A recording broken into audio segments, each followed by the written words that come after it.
आज हम देखने जा रहे हैं एक सर्वाइवल डिजास्टर मूवी जिसमें अचानक से पृथ्वी का टेम्परेचर बहुत नीचे गिर जाता है और धरती पर ऐसी खतरनाक हवा चलने लगती है जिसके कांटेक्ट में आते ही कोई भी चीज पल भर में बर्फ बन जाती है। चाहे सड़कें हों, घर हों या इंसान तक, सब कुछ तुरंत बर्फ में जम जाता है। अब ऐसी डरावनी सिचुएशन में क्या इंसान जिंदा रह पाएगा, यही हम देखने वाले हैं इस मूवी में। तो कहानी शुरू होती है बर्फ से ढके हुए एक जगह को दिखाते हुए, जहां हमें बताया जा रहा था कि हम सब ये मानते हैं कि धरती का सबसे ठंडा इलाका उत्तर या दक्षिण ध्रुव पर है, लेकिन हकीकत कुछ और ही है। असल में वो जगह हमारी पृथ्वी से ठीक 35 माइल ऊपर स्थित है और वहाँ का टेम्परेचर -140 डिग्री तक नीचे चला जाता है। और वहाँ की ये ठंडक अगर फैल जाती तो धरती को जमने में ज्यादा वक्त नहीं लगता, अगर वायुमंडल में मौजूद वजन लेयर हमें बचा नहीं रही होती। इसके बाद हम जैक नाम के एक आदमी को देखते हैं। जैक ऑस्ट्रेलिया का एक रिसर्चर था। वो वहाँ की इंटरनेशनल क्लाइमेट रिसर्च एजेंसी में काम करता था और ऑस्ट्रेलिया से 500 माइल दक्षिण में नॉर्थ स्टार नाम के एक रिसर्च सेंटर में मौजूद था। तो जैक यहाँ एलेक्स के साथ सूरज ग्रहण के बारे में बात कर रहा था, क्योंकि सूरज ग्रहण के कारण धरती की ओजोन लेयर कमजोर हो रही थी, जो बिल्कुल भी अच्छा संकेत नहीं था। उधर साइंटिस्ट्स जब वायुमंडल की सारी चीजें चेक कर रहे थे तो उन्होंने देखा कि वायुमंडल के एक लेयर का टेम्परेचर लगभग 20 डिग्री सेल्सियस तक गिर चुका है, लेकिन इस बात को उन्होंने ज्यादा सीरियसली नहीं लिया। अब हमें स्पेस से धरती का एक सीन दिखाया जाता है जहाँ एक समंदर के बीच कुछ अजीब हो रहा होता है। उसी समय जैक को उसकी वाइफ एमा का फोन आता है। एमा यहाँ जैक से कहती है, क्या बात है, तुम्हारा तो कब से आने का टाइम था, फिर तुम अभी तक क्यों नहीं आए? मैं यहाँ हमारे लॉयर के साथ बैठी हूँ, जितनी जल्दी हो सके यहाँ आओ। तुम्हारे साथ मेरा रिश्ता रखने का अब एक पल भी मन नहीं कर रहा। असल में आज एमा और जैक का डिवोर्स होने वाला था, इसलिए एमा अपने लॉयर के साथ बैठी जैक का इंतजार कर रही थी। लेकिन जैक अपने रिसर्च के काम में इतना बिजी था कि वह पहले ही 20 मिनट लेट हो गया था, इसलिए वह जल्दी से वहाँ पहुँचता है और उनके साथ डिवोर्स के बारे में बात करने लगता है। उधर हम फिर से उस समंदर की स्थिति देखते हैं जो धीरे धीरे बहुत बड़े पैमाने पर फैल रही है। इसी दौरान ओजोन लेयर से बहुत सारा वाष्प नीचे की तरफ आ रहा है। वहीं हम नॉर्थ स्टार शिप को भी देखते हैं जहां जैक का दोस्त एलेक्स मौजूद है। तो एलेक्स यहां उनके टेम्परेचर ग्राफ की तरफ ध्यान देता है और देखता है कि अचानक यहां का टेम्परेचर बहुत नीचे गिर गया है और आज पहली बार इस जगह का टेम्परेचर इतना नीचे आया है। उधर एलेक्स जब आगे देखता है तो पाता है कि क्वासर जैसी घनी भाप उनके जहाज की तरफ बढ़ रही है, जो बहुत हद तक हवा जैसी लग रही थी। धीरे धीरे ये हवा उनके जहाज के ऊपर से गुजरती है और जो भी इस हवा के स्पर्श में आता है वह पल भर में बर्फ में बदल जाता है, इंसान हो या जहाज, चेयर, टेबल, सब कुछ। इसके बाद देखा जाता है कि एलेक्स समेत जहाज में जितने लोग थे वे सभी इस भयानक हवा के स्पर्श में आ जाते हैं और पल भर में बर्फ में जमकर मर जाते हैं और ये हवा धीरे धीरे शहर की तरफ बढ़ने लगती है।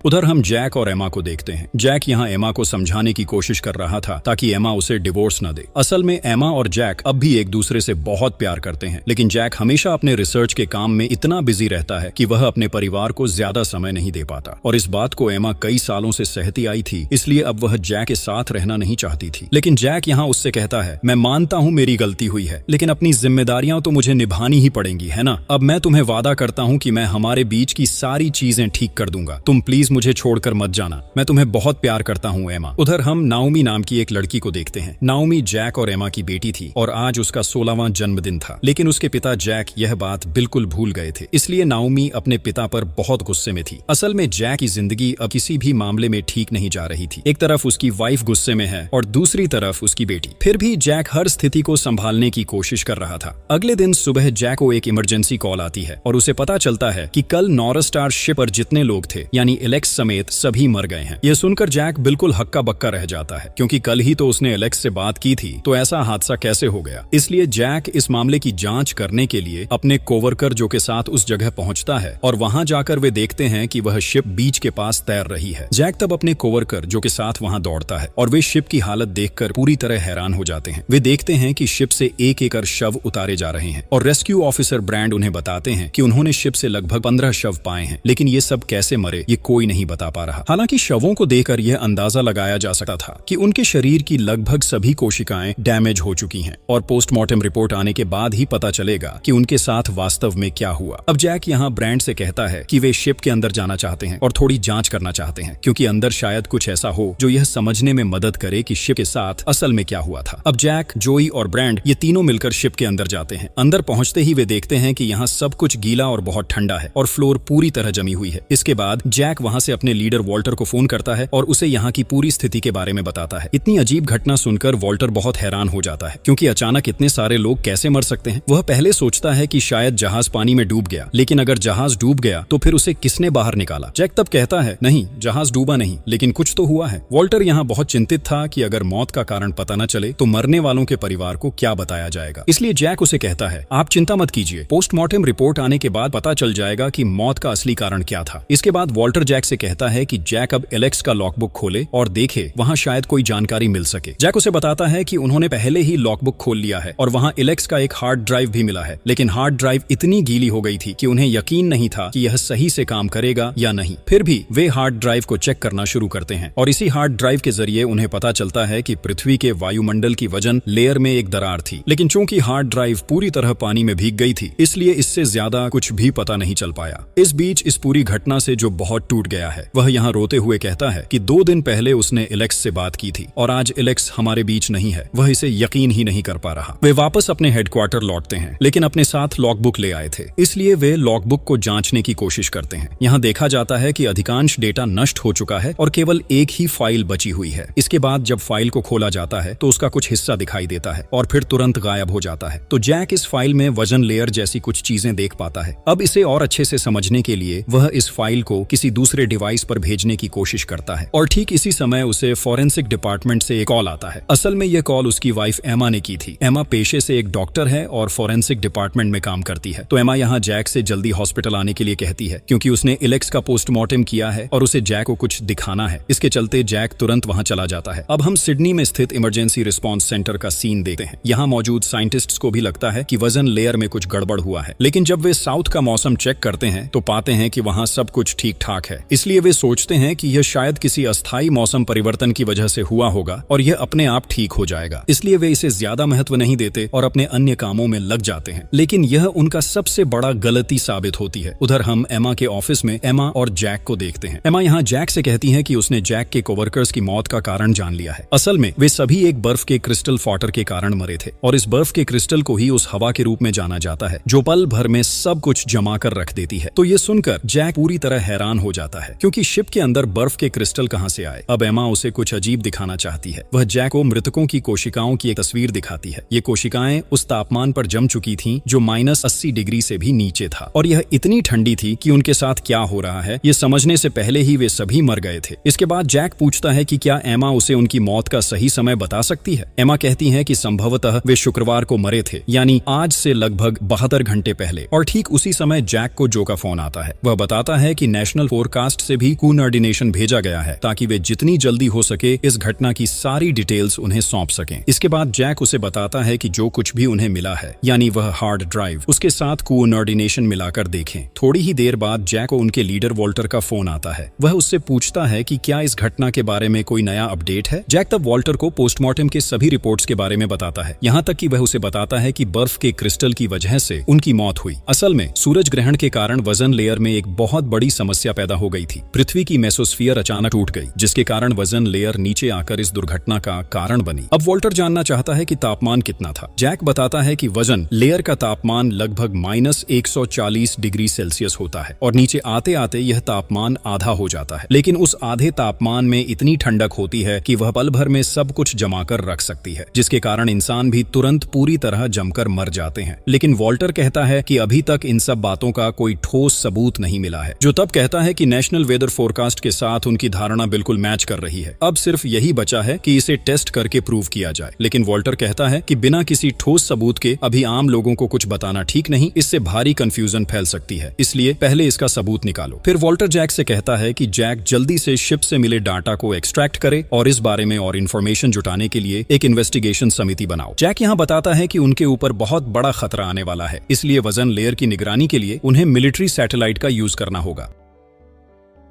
लेकिन अनुमति कभी नहीं मिलेगी, इसलिए जैक अवैध तरीके से मिलिट्री सैटेलाइट हैक कर देता है और वहां से बहुत सारा डेटा चुरा लेता है। लेकिन ब्रांड यहाँ जैक की बात को कुछ भी विश्वास करने को तैयार नहीं था, क्योंकि इस तरह की घटना धरती पर कभी नहीं हुई थी और इसके अलावा जब तक इस घटना का कोई सबूत नहीं मिलता वह कुछ भी नहीं कर सकता। वह चाहकर भी कोई इन्फॉर्मेशन लोगों को नहीं बता सकता। जैक इससे बहुत परेशान हो जाता है। उसे समझ ही नहीं आ रहा था कि वह क्या करे, क्योंकि जैक यह अच्छी तरह जानता था कि जो वह सोच रहा है वही हुआ है। आखिर वह भी एक साइंटिस्ट था था। इसलिए जैक यहाँ मन ही मन सोचता है कि भले वह पूरी दुनिया के लोगों को नहीं बचा पाए, लेकिन अपनी परिवार को वह जरूर बचाएगा, क्योंकि बिना सबूत उसके शब्दों पर कोई विश्वास नहीं करेगा। इसलिए उसके पास अब कुछ भी करने का विकल्प नहीं था और इस मामले को साबित करने में बहुत समय लगेगा, जो कि उनके पास नहीं था। तो जैक जल्दी से अपनी वाइफ एमा को फोन करता है। वह एमा से कहता है कि वह उसे सारी इन्फॉर्मेशन बताए और फिर उसे अपने लैब में आकर उससे मिलने के लिए कहता है। साथ ही वह एमा के माता पिता को भी साथ लाने को कहता है। अब बात करने के बाद जैक सीधे नाओमी के स्कूल की तरफ जाता है, क्योंकि इस समय नाओमी स्कूल में होती है। लेकिन वहां पहुंचने पर जैक देखता है कि नाओमी आज स्कूल में नहीं है। जैक को पता चलता है कि नाओमी अपने दोस्तों के साथ बीच घूमने गई है, इसलिए वह जल्दी से अपनी गाड़ी मोड़कर बीच की तरफ बढ़ता है। लेकिन इसी समय जैक को उसका असिस्टेंट जो का फोन आता है, जो बताता है कि इमरजेंसी सेक्टर से खबर आई है कि उनके शहर के रैंड बीच की तरफ एक आपदा आने वाली है, जो अनुमानित रूप से केवल 1 घंटे में पहुंच जाएगी। वहां शायद बर्फ का क्रिस्टल आने वाला है। यह सुनकर जैक बहुत डर जाता है, क्योंकि रैंड वही बीच है जहां अब नाओमी है और जैक को वहां पहुंचने में लगभग 1 घंटे का समय लगेगा। इसलिए जैक समझ ही नहीं पा रहा था कि क्या करे, लेकिन अपनी बेटी को बचाने के लिए उसे तो वहां जाना ही होगा। उधर एमा अपनी माँ बाप को फोन करने की कोशिश कर रही थी, लेकिन इसी बीच जैक एमा को कॉल कर रहा था। हालांकि एमा ने फोन रिसीव नहीं किया। वहीं हम बीच के पास नाओमी और उसके दोस्तों को देखते हैं। नाओमी के 2 दोस्त समंदर में जाकर सर्फिंग करने लगते हैं और नाओमी तट पर खड़ी होकर उन्हें देखती रहती है। अचानक नाओमी का एक लड़का दोस्त कहता है कि आज समंदर का पानी बहुत ठंडा है। वह इससे पहले कई बार इस समंदर में सर्फिंग करने आया है, लेकिन यहाँ का पानी कभी इतना ठंडा नहीं था। उसी समय नाओमी देखती है कि कुछ अजीब धुंध जैसा कुछ तट की तरफ बढ़ रहा है। नाओमी समझ नहीं पाती कि यह क्या है और इसे एंजॉय करती रहती है, यहाँ तक कि मजे के लिए फोटो लेने लगती है। और ठीक इसी समय वहाँ जैक पहुँचता है। जैक चिल्लाकर अपनी बेटी को बुलाता है और नाओमी को बताता है कि यह धुंध बर्फ के क्रिस्टल हैं, जो किसी भी हाल में इंसानों के स्पर्श में आते ही उन्हें बर्फ में जमाकर मार देते हैं। ये सुनकर नाओमी बहुत डर जाती है। इसके बाद नाओमी और जैक अपने 2 दोस्तों को बुलाते हैं, लेकिन वे उनसे काफी दूर होने के कारण लड़के कुछ भी सुन नहीं पाते। कुछ समय बाद वे स्थिति समझ पाते हैं, लेकिन तब तक बहुत देर हो चुकी थी। इसलिए पल भर में वे भी उस हवा के स्पर्श में आ जाते हैं और बर्फ में जमकर तुरंत मर जाते हैं। उधर जैक अपनी बेटी नाओमी को लेकर तेजी से दौड़ता है और उन्हें अपनी कार में बैठा देता है। जैक तुरंत कार स्टार्ट कर देता है। कुछ दूर जाने के बाद जैक ब्रैंड को फोन करता है और बताता है कि बर्फ के क्रिस्टल रैंड बीच की ओर बढ़ चुके हैं। इसके कारण 2 लड़कों की मौत भी हो गई है। जैक चाहता है कि ब्रैंड उसकी बात पर विश्वास करे। ये सब सुनकर ब्रैंड अब जैक की बात को सीरियसली लेता है। वह समझ जाता है कि वास्तव में बहुत बड़ा खतरा आने वाला है, इसलिए जो कुछ करना है उसे अब भी करना होगा। उधर बर्फ के क्रिस्टल उनके बहुत करीब आ चुके थे। इसी कारण जैक पूरी स्पीड से कार चलाता है। यह सब देखकर नाओमी बहुत डर जाती है और जोर जोर से रोने लगती है। वह जैक से पूछती है, पापा क्या हम मर जाएंगे? लेकिन जैक अपनी बेटी को भरोसा देने की कोशिश करता है। वह कहता है कि किसी भी हाल में वह नाओमी को बचाएगा, इसलिए नाओमी को बिल्कुल भी डरने की जरूरत नहीं है। इसके बाद वे किसी तरह अपने शहर की ओर पहुंचते हैं। वहीं दूसरी तरफ हम एमा को देखते हैं। एमा अपने माँ बाप को फोन नहीं पा रही थी, इसलिए वह सीधे उनके घर जाती है और वह उन्हें पूरी बात बताती है कि धीरे धीरे उनके शहर की ओर बर्फ के क्रिस्टल बढ़ रहे हैं, जो लोगों को पूरी तरह बर्फ में जमे हुए मार रहे हैं। लेकिन वे यहाँ एमा की बात पर भरोसा नहीं कर सकते, क्योंकि यह जैक का अनुमान था। इसी समय जैक एमा को फोन करता है और कहता है कि वह अपनी माँ बाप के साथ घर में ही रहे, क्योंकि वे अब समय पर बाहर नहीं निकल पाएंगे। बर्फ के क्रिस्टल उनके शहर के बहुत करीब आ चुके हैं और किसी भी समय यह पूरे शहर में फैल सकता है। इसलिए एमा को अपने घर के अंदर ही खुद को हीट रखने की व्यवस्था करनी होगी और वह अपनी बेटी नाओमी को लेकर अपने लैब चली जाएगी। वहीं दूसरी तरफ हम ब्रैंड को देखते हैं। ब्रैंड अपने न्यूज ऑफिस को कॉल करता है और आपदा की खबर देता है, ताकि न्यूज चैनलों के जरिए पूरे देश के लोगों को यह इंफॉर्मेशन मिल सके। अब ब्रैंड के बॉस ने सभी को यह बात बता दी और पल भर में हर न्यूज चैनल पर इस आपदा की खबर चलने लगी है। इससे आम लोग बहुत डर जाते हैं। वहीं हम फिलाडेल्फिया का एक सीन देखते हैं, जहां जैक के लीडर वॉल्टर के को-वर्कर उसे बताते हैं कि इस आपदा समिति में जैक को रखने के लिए वॉल्टर वास्तव में संतुष्ट नहीं था, क्योंकि जैक पर उसके काम में लापरवाही करने के कई रिकॉर्ड हैं। इसलिए वह इस आपदा समिति में जैक को नहीं रखना चाहता।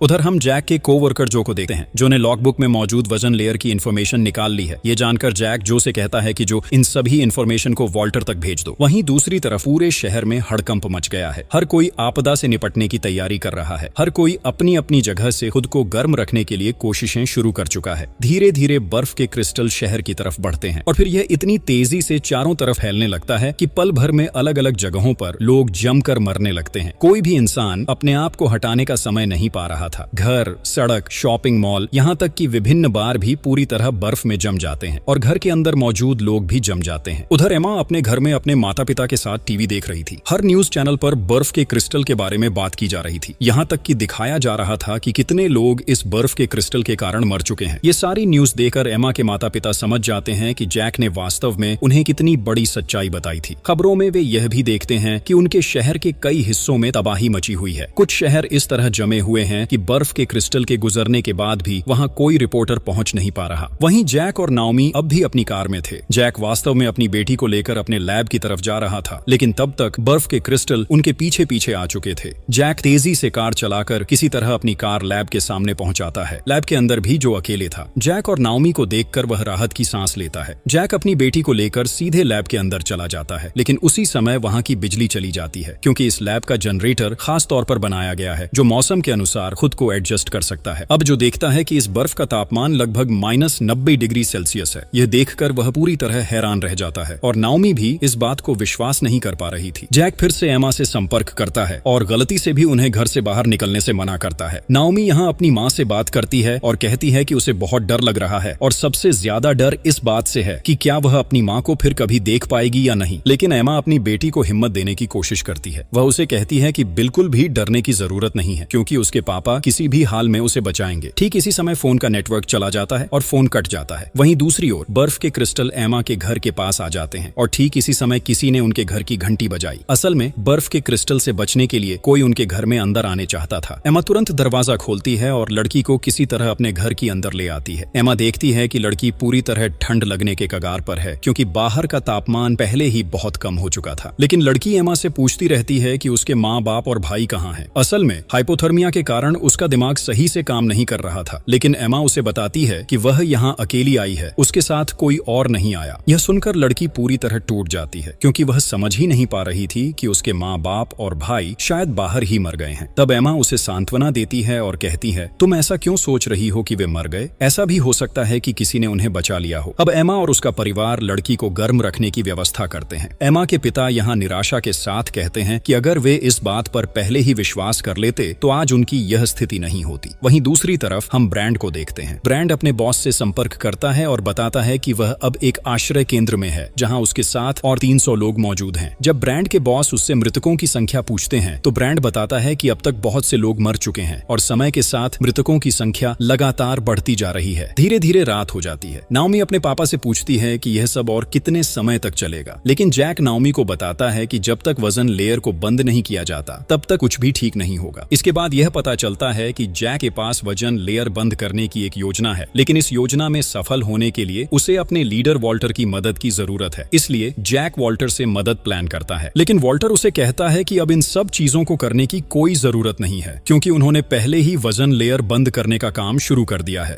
वॉल्टर जैक को बताता है कि वे वजन लेयर को कैसे बंद करने वाले हैं और इस बारे में सारी योजना साझा करता है। लेकिन यह सुनकर जैक कहता है कि उनकी यह चाल किसी काम की नहीं होगी। आर्टिफिशियल तरीके से वजन लेयर को बंद नहीं किया जा सकता, बल्कि उन्हें इसे प्राकृतिक तरीके से ही बंद करना होगा। वॉल्टर तब कहता है कि बड़े बड़े साइंटिस्ट इस विषय में प्लान बना रहे हैं और उनका यह प्लान पहले ही पास हो चुका है। लेकिन जैक यहाँ बार बार वॉल्टर को समझाने की कोशिश करता है। वह उसे बताता है कि वे एक बहुत बड़ी गलती करने वाले हैं, लेकिन वॉल्टर उसकी बात पर ध्यान नहीं देता और फोन काट देता है। जैक तब बहुत डर जाता है और कहता है कि वह वॉल्टर को कुछ भी समझा नहीं पा रहा है कि उनका यह प्लान कितनी गलत है। इसलिए अब जो कुछ भी करना है उन्हें वॉल्टर की मदद के बिना करना होगा। उन्हें नई कोई प्लान आखिरी तक आजमाते रहना होगा। वहीं दूसरी तरफ वॉल्टर अपने प्लान के अनुसार काम करता रहता है और जैक अपने कोवर्कर जो के साथ मिलकर नई कोई प्लान बनाने लगता है। तभी अचानक जो देखता है कि वजन लेयर में कई सारे सुराख बन गए हैं और ये सुराख वजन लेयर में चारों तरफ फैले हुए हैं। इसका मतलब अब सिर्फ उनका देश ऑस्ट्रेलिया ही नहीं बल्कि पूरी पृथ्वी के लिए यह खतरे की घंटी है। जो और जैक इस पर बहुत डर जाते हैं। इसके बाद यह देखा जाता है कि सचमुच ऑस्ट्रेलिया समेत अन्य देशों में भी यह धुंध दिखाई दे रही है, जैसे इंग्लैंड, जापान, चाइना, रूस और कई अन्य देश भी धीरे धीरे बर्फ में ढकने लगते हैं। और अगर स्थिति इसी तरह रहती है तो कुछ ही दिनों में पूरी पृथ्वी पूरी तरह जमकर बर्फ बन जाएगी। इसी बीच हम एमा को देखते हैं। एमा अपने परिवार को लेकर बेहद चिंतित थी। वह जैक और उसकी बेटी नाओमी के बारे में भी बहुत परेशान थी, क्योंकि उनके घर में नेटवर्क की समस्या थी। वह चाहकर भी जैक से संपर्क नहीं कर पा रही थी। लेकिन एमा की माँ उसे चिंता करने से रोकती है और कहती हैं कि जैक तो है, जैक सब कुछ संभाल लेगा। इसी समय उनके घर के रेडियो में एक लड़की की आवाज सुनाई देती है। एमा के पिता उस लड़की लड़की से संपर्क करते हैं और कहते हैं कि उसके आसपास टीवी हो तो उसे चालू रखे। वह खबर सुनना चाहते हैं क्योंकि उसके इलाके के सभी इलेक्ट्रॉनिक डिवाइस काम करना बंद कर चुके थे। लड़की जब खबर सुनती है तो थोड़ी देर के लिए देखती है और बहुत डर जाती है क्योंकि आसपास की स्थिति बेहद भयावह थी। इसलिए जब वह अपनी माँ को सब कुछ बताने जाती है तो अचानक संपर्क कट जाता है। वहीं दूसरी तरफ ब्रांड के बॉस वॉल्टर को फोन करते हैं और कहते हैं कि उन्होंने वजन लेयर में वजन से भरे बलून भेजने के लिए बलून तैयार कर लिया है। लेकिन अब मुख्य मुद्दा ये है कि उनके देश की वजन लेयर तो वे ठीक कर लेंगे, लेकिन अब अन्य देशों की स्थिति भी उनके देश जैसी ही है। तो अब उन सभी देशों का क्या होगा? वॉल्टर तब कहता है कि ये मुद्दे वे बाद में संभालेंगे, पहले अपने देश का मामला चेक करना होगा। अगर किसी तरह यह काम हो गया तभी वे अन्य देशों को बताएंगे। इसके बाद देखा जाता है कि बात करते करते उनकी पूरी बिल्डिंग धुंध में ढक जाती है और धीरे धीरे वहां बर्फ के क्रिस्टल आने लगते हैं। यहाँ सब कुछ बहुत ज्यादा ठंडा होने के कारण सभी इलेक्ट्रॉनिक डिवाइस काम करना बंद कर देते हैं। अब ब्रांड के बॉस यहाँ सभी को कहते हैं कि बिल्डिंग के अंदर वे सब सुरक्षित हैं, इसलिए किसी को डरने की जरूरत नहीं, काम जारी रखें, क्योंकि बहुत से लोग उन पर भरोसा करते हैं कि वे अपने मिशन में सफल होंगे। यह सुनकर सभी ध्यान के साथ अपने काम में लग जाते हैं।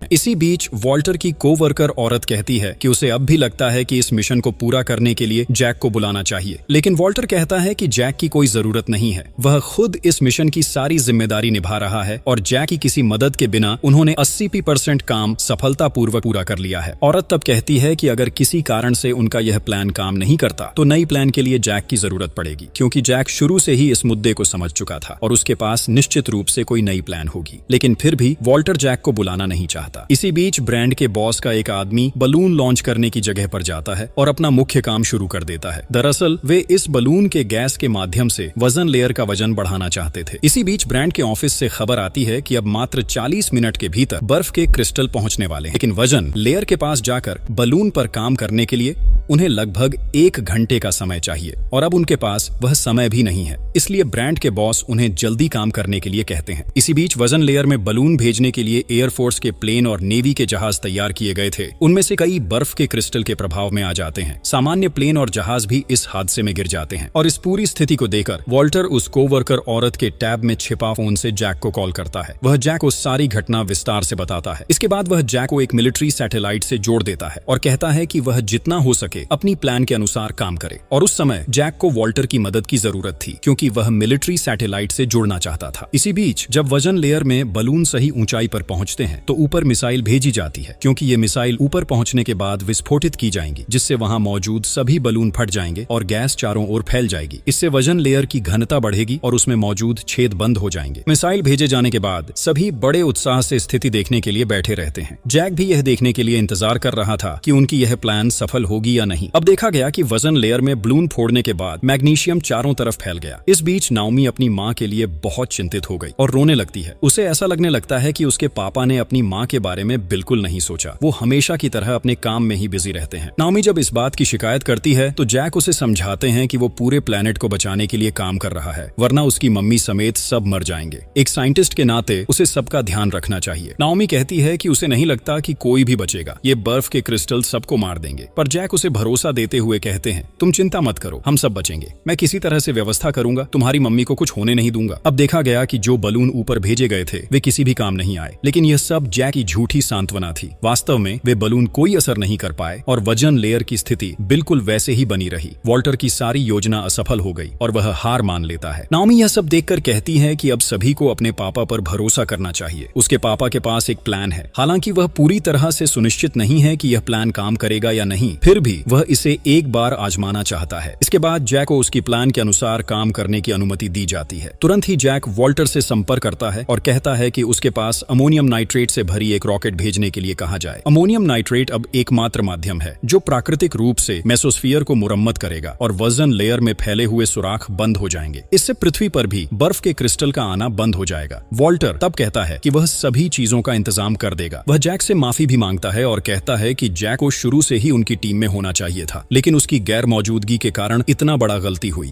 जैक उसे कहता है कि अब सभी चीजें भूल जाओ, क्योंकि अब इन सब पर समय गंवाने का कोई मौका नहीं है। जैक तुरंत अपने काम में लग जाता है। कुछ समय बाद जब वॉल्टर अपने परिवार की खबर लेने जाता है तो उसे पता चलता है कि उसकी पत्नी पहले ही जहाज पर घूमने चली गई थी, लेकिन वह जहाज भी बर्फ के क्रिस्टल के स्पर्श में आकर जम गया, जिससे उसकी पत्नी वहीं मर गई। जहाज के अंदर जो लोग थे अब उनमें से कोई भी जीवित नहीं है। वॉल्टर इसमें बहुत कष्ट महसूस करता है। उसे समझ आता है कि उसकी गलती की वजह से यह सब हुआ। उसे जैक पर भरोसा करना चाहिए था तो शायद आज उसकी पत्नी को खोना नहीं पड़ता। इधर देखा जाता है कि जैक और जो लैब में काम कर रहे थे, लेकिन अचानक नाओमी ध्यान देती है कि जो को कुछ अस्वस्थ सा लग रहा है। नाओमी उससे पूछती है, तुम्हें क्या हुआ? क्या तुम अस्वस्थ महसूस कर रहे हो? जो कहता है, तुम कोई चिंता मत करो, मुझे कुछ भी नहीं हुआ, मैं बिल्कुल ठीक हूँ। लेकिन कुछ समय बाद देखा जाता है कि जो अचानक सिर घूमते हुए गिर पड़ता है। फिर पता चलता है कि जो को असल में डायबिटीज है और उसने पिछले 2 दिनों से इंसुलिन नहीं ली थी, इसी वजह से आज उसकी यह हालत हुई। जैक बहुत घबराता है और कहता है कि वह अभी शहर जाएगा, चाहे जो भी हो, जो के लिए इंसुलिन लेकर आएगा। लेकिन जो उसे रोकता है और कहता है कि अगर जैक चला गया तो अमोनियम नाइट्रेट के कैलकुलेशन कौन करेगा? जैक कहता है कि इस बात की कोई चिंता मत करो, कैलकुलेशन कंप्यूटर खुद ही अकेले कर रहा है, इसीलिए यहाँ उसकी कोई जरूरत नहीं है। और इंसुलिन न लाए तो जो को बहुत बड़ा नुकसान होगा, इसलिए उसे जरूर जाना होगा। लेकिन नाओमी यहाँ अपने पिता के साथ डर रही थी कि बाहर जाने के बाद अगर उसके पिता भी बर्फ के घेरे में पड़ गए और वापस नहीं आए तो क्या होगा। लेकिन जैक बताता है कि बाहर जाकर पहले उसे गाड़ी स्टार्ट करनी होगी और गाड़ी के अंदर वह सुरक्षित रहेगा। यह कहकर वह तुरंत बाहर निकल जाता है। जाने से पहले वह नाओमी से कहता है कि वह किसी भी हालत में उसे सोने न दे, क्योंकि अगर जो सो गया तो वो कोमाते चले जाएगा। इधर वॉल्टर रॉकेट लॉन्च करने के बारे में बात कर रहा था और जो आदमी यहाँ रॉकेट लॉन्च करेगा वो आर्मी ऑफिसर वॉल्टर से कहता है कि रॉकेट लॉन्च करने के लिए जल्दी उसकी कैलकुलेशन की जरूरत है जो जैक के पास है। इसलिए वॉल्टर तुरंत जैक के ऑफिस में फोन करता है, लेकिन जैक वहां नहीं होने की वजह से फोन नाओमी रिसीव करती है। वॉल्टर तब नाओमी से कैलकुलेशन के बारे में पूछता है। नाओमी तब बताती है कि उसके पिता एक महत्वपूर्ण काम में गए हैं, इसलिए अब जो करना है वो उसे ही करना होगा। इसलिए वॉल्टर उसे समझा देता है। वॉल्टर तब नाओमी से कहता है कि अब यह कैलकुलेशन नाओमी ही अपलोड करेगी। इसके बाद वॉल्टर नाओमी को अपलोड करने का तरीका सिखाता है। नाओमी उस तरीके के अनुसार फाइल अपलोड करने की कोशिश करती है। नाओमी बहुत ही बुद्धिमान लड़की थी, इसलिए वह आसानी से यह काम कर सकती थी, लेकिन आधा अपलोड भी पूरा होने से पहले वहां की इलेक्ट्रिसिटी चली जाती है। इससे वे सभी बहुत निराश हो जाते हैं। नाओमी के पास कुछ भी करने का रास्ता नहीं था, इसलिए वह यहाँ जो को अपने पास लेकर बैठ गई और वह उसे जागाए रखने की पूरी कोशिश कर रही थी। लेकिन जो का दिमाग काम नहीं कर रहा था। वह बड़बड़ाता हुआ लगातार बातें करता रहा, लेकिन देखते देखते अचानक वह सो गया। नाओमी कितनी भी कोशिश करे उसे जगा नहीं पाई। इसके बाद देखा जाता है कि कुछ ही क्षणों में जैक इंसुलिन लेकर वापस आता है और नाओमी उसे उस कैलकुलेशन के बारे में सब कुछ बता देती है कि कैलकुलेशन अपलोड करते समय बिजली चली गई थी। जैक तब नाओमी से पूछता है कि लॉन्च साइट तैयार है या नहीं। नाओमी बताती है कि उसने सभी को कहते हुए सुना कि लॉन्च साइट पर किसी भी समय कुछ भी हो सकता है। जैक तब नाओमी से कहता है कि वह जो के साथ रहे, साथ ही कहता है कि बिजली वापस आने पर कंप्यूटर चालू कर दे और जैक बिजली कनेक्शन ठीक करने के लिए स्वयं जनरेटर रूम में चला जाता है।